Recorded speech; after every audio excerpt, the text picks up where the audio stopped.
लक्ष्मीच्या पावलांनी या मालिकेच्या 1 मेच्या जबरदस्त भागामध्ये इकडे अद्वैतला कलावरच्या प्रेमाची जाणीव झालेली आहे।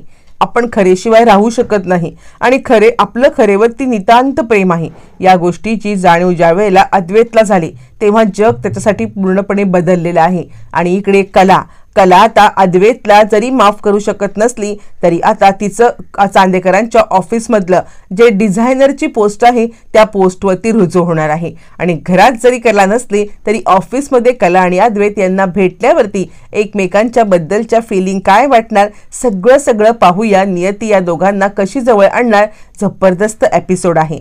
1 मेच्या भागामध्ये अद्वैत आपल्या रूममध्ये बसलेला असतो आणि त्याच्या डोक्यामध्ये जो काही प्रकार घडला सतत तेच विचार येत असतात। आणि आता त्याच वेळेला जे काही तो बोललेला असतो की तू मला आधी का नाही सांगितलंस, प्रत्येक वेळेला असं का करतेस, हे चिडून बोलून त्याने आता कलाची बाजू ऐकली पण नव्हती ते सगळं आठवतं आणि तो बोलतो बरोबर आहे, मी केलं ते बरोबरच आहे। नाही बरोबर आहे का असं म्हणत त्याची द्विधा मनस्थिती असते। त्याला स्वतःलाच कळत नसतं की आपण जे काही केलं ते बरोबर आहे की आपण जे केले काही ते चूक आहे।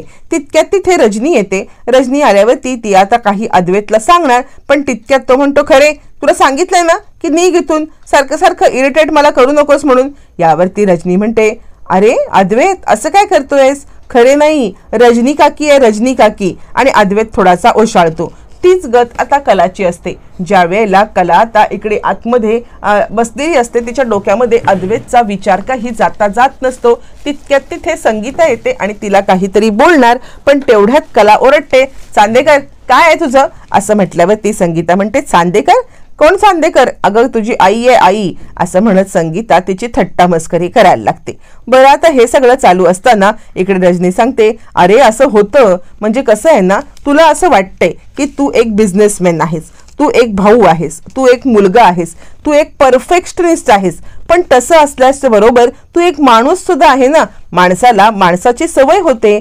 अरे तुझ्या रात्रीच्या पाण्याचं तांब्या भांड आणून ठेवल्यापासून ते सकाळच्या तुझ्या आवडीची परफेक्ट कॉफी करण्यापर्यंत कला तुझं किती आणि कसं काम करते आणि त्यामुळे या सगळ्यामध्ये सवय होते रे माणसाची। एक्सेप्ट करावं, तू परफेक्शनिस्ट असलास ना तरी सुद्धा तू माणूस आहेस, तुला माणसांची ओढ वाटणं साहजिकच आहे आणि त्यामुळे तू हे मान्य कर असं म्हणत इकडे आता सांगत असते रजनी की तू हे सगळं मान्य कर कारण ह्यालाच प्रेम म्हणतात। पण अद्वैतला हे काही मान्य करायचं नसतं। काय बोलते रजनी काकी, नाही मीच वेड्यासारखं काहीतरी बडबडलो होतो असं म्हणत तो आता बोलत असतो। त्यावरती रजनी म्हणते कसं आहे आपल्या माणसाची आपल्याला ओढ होणं ही नॅचरल गोष्ट आहे, याच्यामध्ये काहीही चुकीचं नाहीये रे अद्वैत, तू स्वतःला या सगळ्यामध्ये गिल्टमध्ये का टाकतो आहेस असं म्हणत रजनी त्याला मनाला पटेल समजेल या भाषेत बोलत असते आणि अद्वैतला ते पटण्याच्या ऐवजी तो आपल्या हाताला डिफेंड करायला लागत असतो। तीच गत आता इकडे कलाची असते। इकडे आता सांगायला लागते संगीता हे बघ मला काय वाटतं माहितीये का, मी ज्या वेळेला अशी धाडकन आतमध्ये आले त्यावेळेला तू जे काही चांदेकर असं म्हटलीस ना यालाच या सगळ्यामध्ये प्रेम म्हणतात ग कला, म्हणजे तुझं चांदेकरवरती किती प्रेम आहे हे दिसतंय ना आम्हाला, तू त्याच्या प्रेमामध्ये बुडालेली आहेस, मग हा सगळा अट्टाहास का असं म्हटल्यावरती कला आता आपला स्वाभिमान जपण्यासाठी कोणतीही तडजोड करायला तयार नसते। संगीता तिला समजावून सांगत असते की तू प्रेमात पडलेस, तू असं इगो करून ठेवू नकोस, पण कला प्रेमात पडले याची जाणीव तिला आधीच झालेली असते। पण तरी सुद्धा आपला इगो किंवा आपला स्वाभिमान, आपला जो काही अपमान झालाय तो विसरणं कलाला शक्य नसतं। संगीता म्हणते कसं आहे माणसाला माणसाची सवय झाली ना की हे असं होतं आणि प्रेमात पडलेला माणूस अचानकपणे आपल्या प्रेमात पडलेल्या व्यक्तीचं नाव घेणं यात काही चुकीचं नाहीये असं म्हणत संगीता तिला समजवत असते। बरं कला विचार करते हो मला माहिती आहे की मी चांदेकरच्या प्रेमात पडले, मला माहिती आहे माझं चांदेकरवरती नितांत प्रेम आहे, पण जी अवस्था माझी झालेली आहे तीच अवस्था चांदेकरची असेल का, त्याला तरी माझी आठवण येत असेल का, त्याला वाटत असेल का की या सगळ्यामध्ये आता खरेचं नाव घेतलं असेल त्यांनी, असं झालं असेल का, नाही मला खरंच काही कळत नाहीये की नक्की काय झालंय काय घडतंय असं म्हटल्यावरती मग मात्र आता इकडे कला विचार करायला लागते। तोपर्यंत इकडे अद्वैत आपल्या रूम मध्ये असतो। नाही रजनी काकीचा काहीतरी आता इकडे गैरसमज झालाय, म्हणजे कसं आहे या खरेचं नाव का मी घेईन आणि मी पटकन खरेचं नाव घेतलं म्हणून रजनी काकीला असं वाटलेलं आहे, म्हणून रजनी काकीला वाटलं की मी तिच्यावरती तिची मला सवय झाली. नाही नाही, तिचा हा पूर्णपणे गैरसमज आहे. अशी सवय मला का होईल? मला ही सवय होणं गरजेचंच नाहीये. अति आगाव आहे ती, तिची सवय मी का करून घेऊ? असं म्हणत अद्वैत आता स्वतःच मान्य करायला तयार नसतो की या सगळ्यामध्ये त्याला कलाची सवय झाली. मग कला आता इकडे रात्रीच्या वेळेला बसते आणि त्यावेळेला तिला आपण आबांना दुखवल्याचं आठवतं. म्हणजे आबांनी आपल्याला इतका फोन करून सांगितलं होतं की कला तू ये, आबा आपली वाट पाहत होते, पण तरी सुद्धा आपण आबांचा शब्द डावलला. आबांचा शब्द डावलून या सगळ्यामध्ये आता आपण आबांना भेटायला जायला नकार दिला. आपण आबांचा एक प्रकारे अपमानच केला ना. असं म्हणत असताना इकडे आता अद्वैत विचार करत असतो, नाही नाही, कसली सवय, कसली सवय, नाही नाही, मला नाही तिची सवय झालेली आहे. रजनी काकीला काहीतरी गैरसमज झालाय, ते आपलं चुकून काहीतरी नाव आलं, कारण ती मला सारखी इरिटेट करत असते. स्वप्नात सुद्धा येऊन ती जेव्हा इरिटेट करते त्यावेळेला हे असं नाव येणं साहजिक नाहीये का?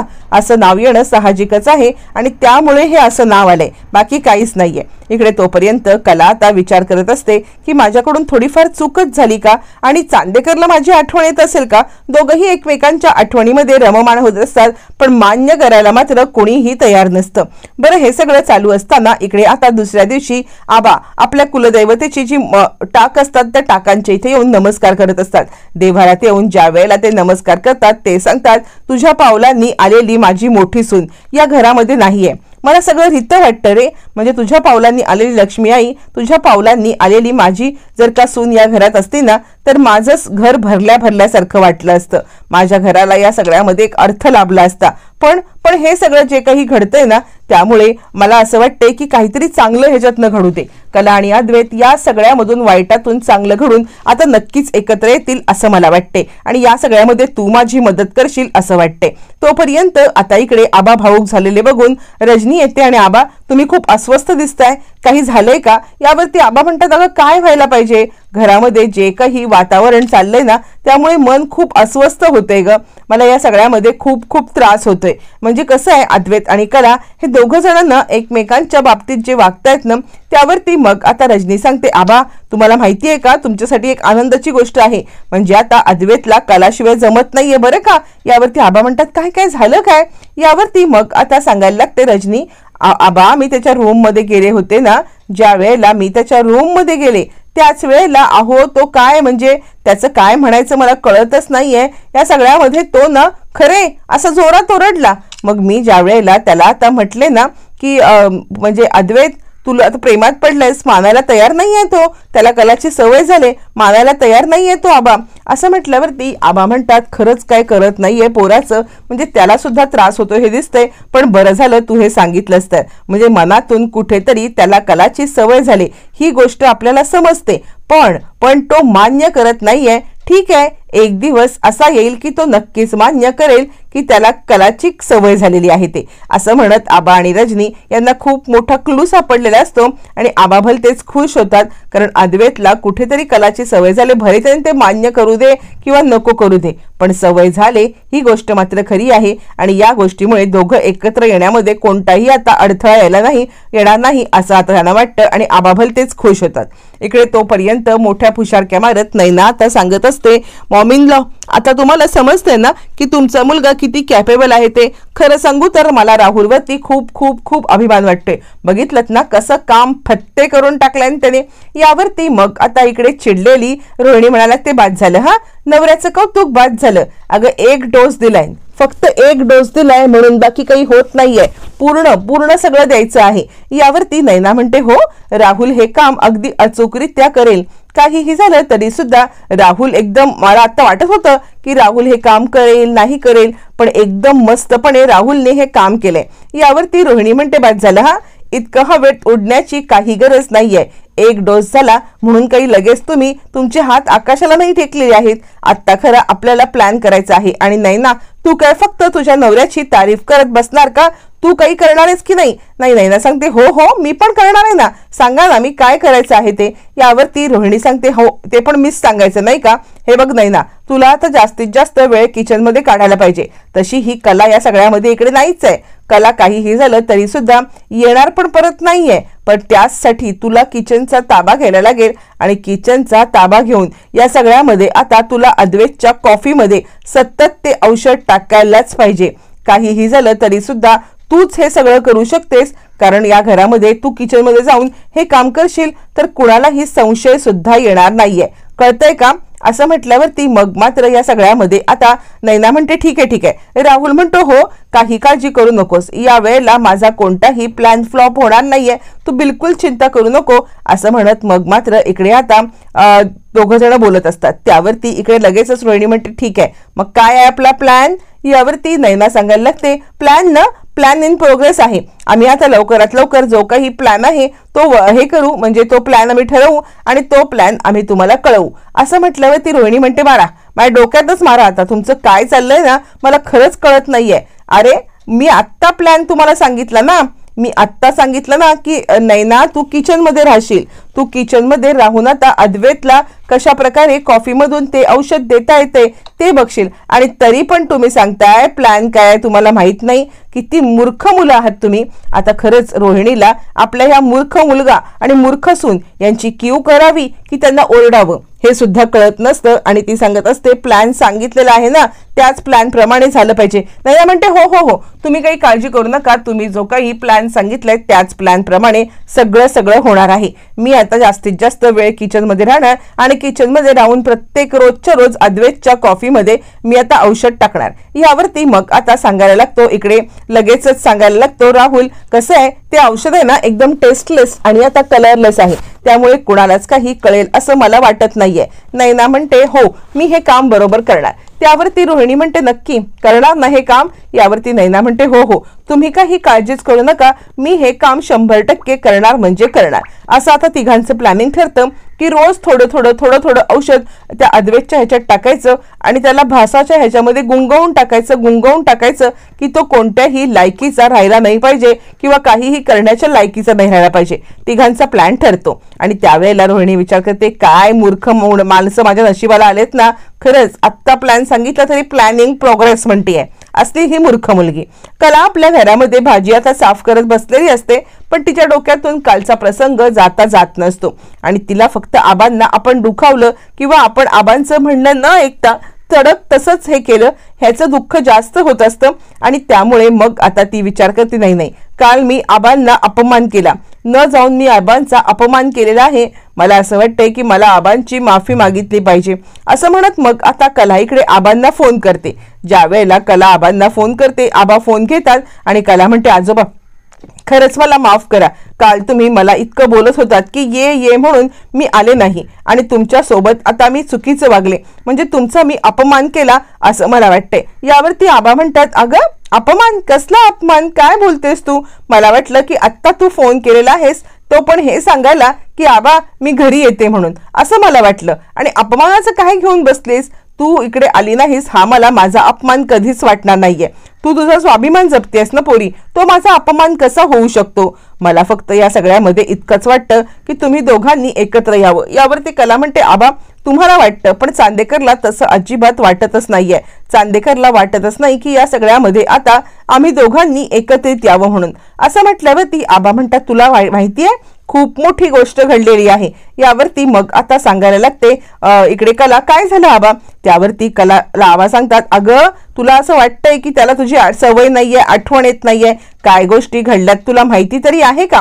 असं म्हटल्यावरती आबा आता रजनीच्या सोबत घडलेला प्रकार कलाला सांगतात, आणि रजनी ज्या वेळेला कॉफी घेऊन गेली होती ना त्यावेळेला आपले साहेब तिकडे खरे अशा नावाचा जप करत होते, तुला माहिती आहे का? असं ऐकल्यावरती कलाला जरा बरं वाटतं आणि त्यावेळेला कला म्हणते आबा मी करते तुम्हाला नंतर फोन. असं म्हणत आबांना आता इकडे कला फोन करायचा थोडंसं टाळते आणि ती आता फोन ठेवते. नक्कीच चांदेकरला माझी आठवण येत होती का असा एक प्रश्न तिच्या मनामध्ये येतो. बरं त्याच वेळेला इकडे आता रोहिणी नैना आणि राहुल खाली येतात आणि त्याच वेळेला इकडे किचन मध्ये अनामिका आणि रजनी सगळ्यांसाठी चहा कॉफी ठेवत असतात.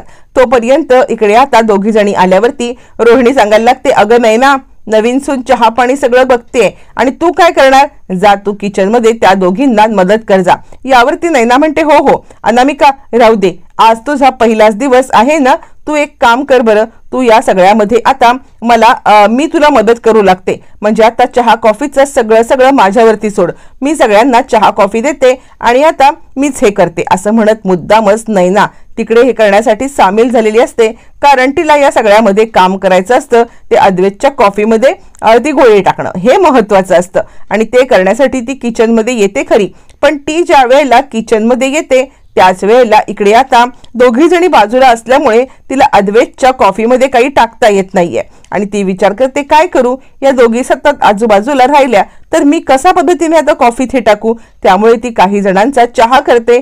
चहा करून झाल्यावरती मग या सगळ्यामध्ये ती आता इकडे सांगायला लागते अनामिकाला, अनामिका तू हा झालेला चहा आता बाकीच्यांना नेऊन दे बरं.